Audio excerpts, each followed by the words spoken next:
Picture this. It's a blazing July afternoon, 1957.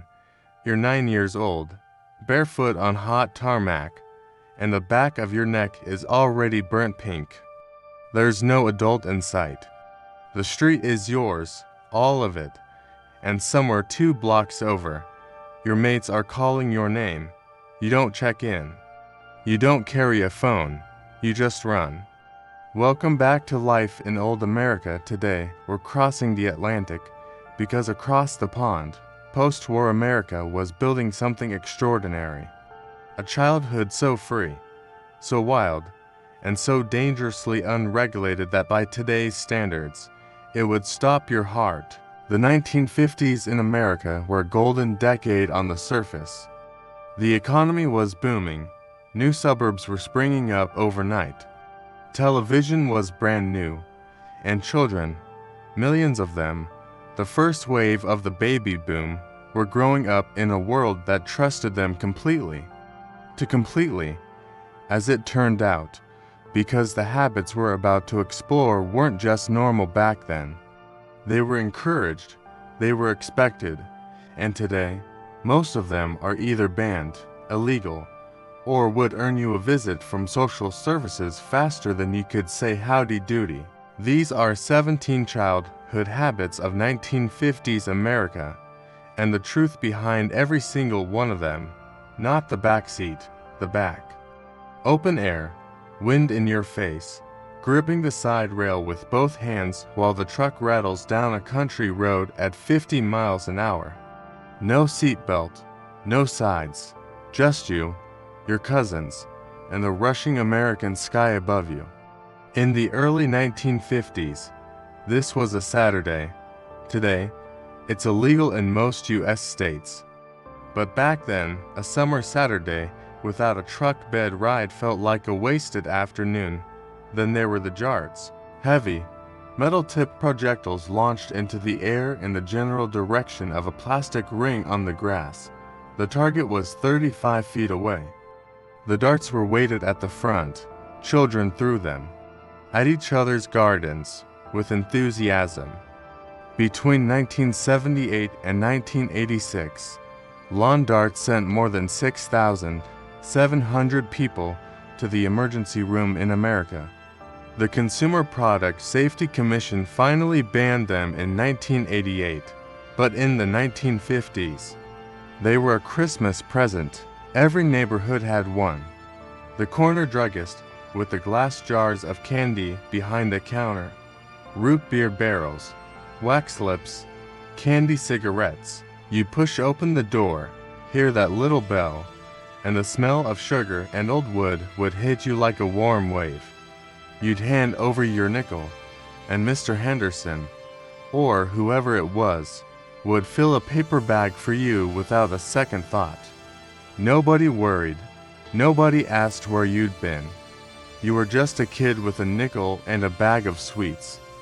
Bicycle helmets didn't become widely used in America until the mid-1980s.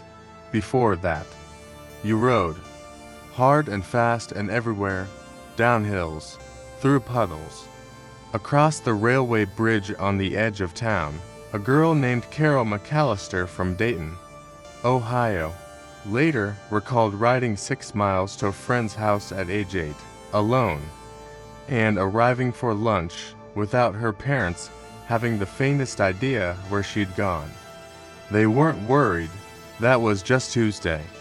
They looked exactly like real cigarettes, white paper, a pink sugary tip meant to mimic a lit end. Children walked around with them dangling from their lips, mimicking the adults they saw on every billboard and television advert. Lucky Strike, Camel, Chesterfield, the brands were glamorous. And so the candy versions were glamorous too. In 2010, several American states moved to restrict the sale of candy cigarettes near schools.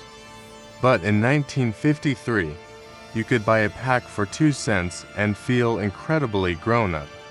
The Gilbert chemistry set, first sold in 1914, reached its peak popularity in the 1950s, and it wasn't a toy chemistry set. It contained real chemicals, potassium nitrate, sodium cyanide, ammonium nitrate. The 1950 edition came with a pamphlet titled How to Make Your Own Rocket Fuel. No warning labels. No parental supervision required. Just a 12-year-old in a garage and a box of genuinely reactive compounds. The sets were gradually defanged throughout the 1960s as safety laws tightened. But for one shining decade, American children were essentially junior chemists with no adult oversight whatsoever. Not metaphorically, literally, you'd be outside all day in the heat. 95 degrees Fahrenheit some summers in the Midwest, and when you were thirsty, you found the nearest garden hose, turned it on, and drank. The rubber taste of the hose water was something every 1950s American child knew intimately. It wasn't glamorous. It was warm and slightly chemical, but it was yours. Modern garden hoses are now known to leach lead, phthalates, and BPA. Back then, nobody knew. And honestly, the kids loved it. Car seats for children didn't become mandatory in any American state until Tennessee passed its law in 1978. Before that, small children sat wherever they fit. The front seat, the parcel shelf, across their mother's lap in the passenger seat, with the dashboard inches from their face. In a 1957 Chevrolet Bel Air, the dashboard was solid chrome and unpadded steel. The windscreen was flat glass, and children sat in front of it, humming along to the radio, completely unrestrained. You'd leave after breakfast. Your mother would wave you off from the porch. You'd come back at dinner, muddy, scratched, sunbaked, and nobody asked where you'd been because they trusted the woods. They trusted the neighborhood. They trusted you. Sociologist Robert Putnam later described the 1950s as the high water mark of American community trust. In 1958, 73% of Americans told Gallup pollsters that most people could be trusted.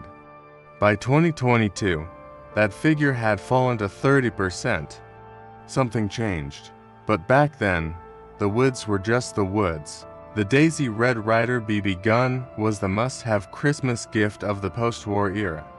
An air rifle, small enough for an 8-year-old, accurate enough to hit a tin can at 30 feet. Fathers taught sons. Sometimes mothers taught daughters. You set up tin cans on the fence post and spent an afternoon learning to aim. There were accidents. There were stitches. There were, as every 1950s parent knew, visits to the emergency room that nobody mentioned at church the following Sunday. But the tradition continued, season after season. Before the Kefauver-Harris Amendment of 1962, American drug regulations were remarkably loose. Parents routinely gave children aspirin in large doses. Cough syrups for children contained codeine. Paregoric, a tincture of opium, was sold over the counter and given to teething babies. Mrs. Dorothy Ashworth of suburban Cincinnati kept a bottle in the medicine cabinet alongside the Brill cream and the Pond's cold cream. She gave it to her youngest without a second thought. It settled him right down. Today, it would constitute an offense. In 1954, it was Tuesday night medicine. The first televisions to enter American homes arrived in the late 1940s, and by 1955, there were more than 30 million sets in living rooms across the country. Children sat directly in front of them, 3 feet away to feet, noses practically touching the glass. Parents warned about square eyes, a phrase that meant nothing medically, but felt persuasive. What nobody mentioned at the time was that early color televisions emitted low-level radiation. General Electric recalled 90,000 sets in 1967 for this precise reason. In 1955, they just sold them.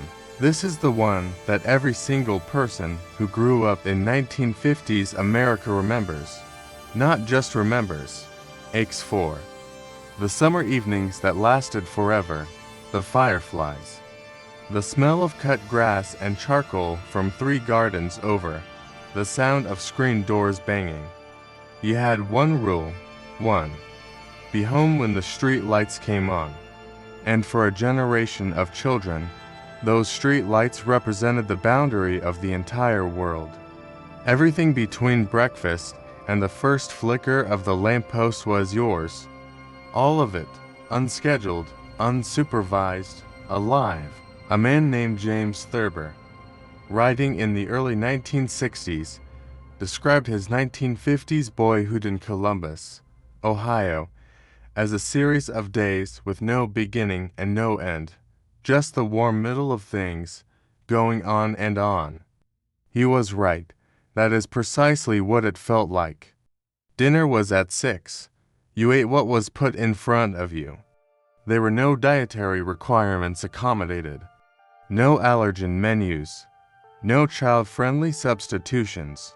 Mrs. Eleanor Kessler of Akron, Ohio, mother of 4, served pot roast every Thursday, creamed corn on Fridays, and Jell-O molds on Sundays without variation, without complaint, and without a single request for a different option ever being taken seriously. The children ate. They were grateful. The food was hot and heavy and tasted of the decade itself, dense, sweet, processed, and oddly comforting. By 1957, Americans were consuming an average of 13 gallons of soda per person per year. Coca-Cola and Pepsi-Cola were sold in schools, in hospital canteens, in church basements. Children drank them at breakfast. RC Cola in the morning, Nehi Orange with lunch. The sugar content was extraordinary. A standard 1950s Coke bottle contained more sugar per serving than guidelines would allow in school vending machines today. But it tasted like America, cold and fizzy and absolutely everywhere. The post-war suburb was built around the car, wide roads, fast traffic, and yet children navigated them on foot from astonishingly young ages. A 5-year-old walking to blocks to a friend's house alone was not remarkable in 1952. It was routine. The rise of what sociologists would later call helicopter parenting didn't begin until the 1980s, accelerated by a series of high-profile child abduction cases. Before then, independence was the goal.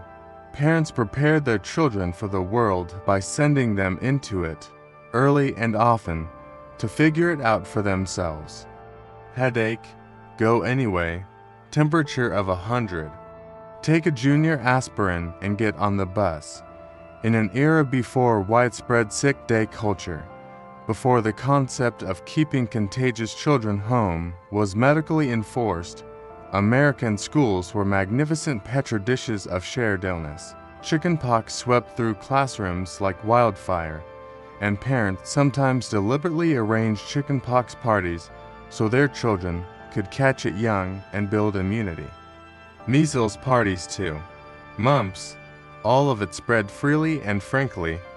The vaccines that would change this. The measles vaccine arrived in 1963. The mumps vaccine in 1967 were still years away. Until then, you went to school, you shared everything, including whatever you'd caught on the bus, and there it is. 17 habits that shaped a generation.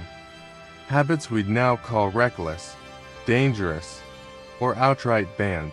No helmets, no car seats, no supervision, open chemicals, loaded air rifles, and an entire summer with nowhere to be and no one to account to.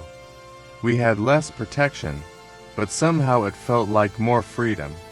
The 1950s weren't perfect, far from it, but they gave children something that is harder and harder to find now: the gift of unstructured time. The long, hot, directionless afternoon, the roaming, the boredom that became adventure, the sense that the street itself was yours. If you grew up in that era, or if your parents or grandparents told you stories of those long summer days, you know exactly what I mean. There's something about that freedom that no safety regulation, however well-intentioned, has ever quite replaced. If this brought back memories, share it with someone who remembers. Show it to a grandparent. Show it to a parent. Let them know that someone is still telling these stories. Please subscribe to keep these stories alive. Every subscriber helps us dig deeper into the past and bring it back, one memory at a time. And drop a comment below. Tell us the most outrageous thing you or your family did as a child that would never be allowed today. We read every single one.